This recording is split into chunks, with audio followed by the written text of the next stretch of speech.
നാട്ടിലൊക്കെ ഞാൻ കൂടുതലും കണ്ടേക്കുന്നത് പത്തലൊക്കെ വെട്ടി ചൂണ്ടയിടുന്നതാണ്.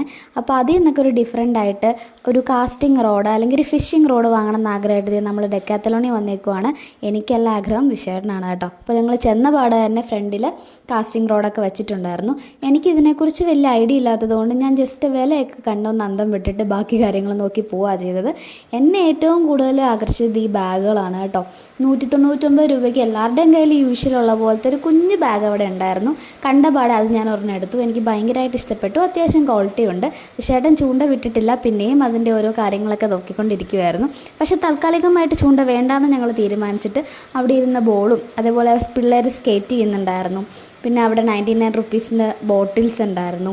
അങ്ങനത്തെ കുഞ്ഞു കുഞ്ഞ് അഫോർഡബിൾ ആയിട്ടുള്ള കാര്യങ്ങളും മൊത്തത്തിൽ ആ ലേഡീസ് വെയറും ഒക്കെ ഒന്ന് ഞാൻ കണ്ടതിന് ശേഷം ഒരു പ്രോട്ടീൻ ബാറും എടുത്തിട്ട് ഞങ്ങൾ അവിടെ നിന്ന് ഇറങ്ങുകയാണ് ചെയ്തത്. താൽക്കാലികമായിട്ട് കാസ്റ്റിംഗ് റോഡിൽ നിന്നുള്ള മോഹം മാറ്റി വെച്ച് നമ്മൾ പോകുന്നു. അപ്പോൾ ഇന്നത്തെ വീഡിയോ ഇത്ര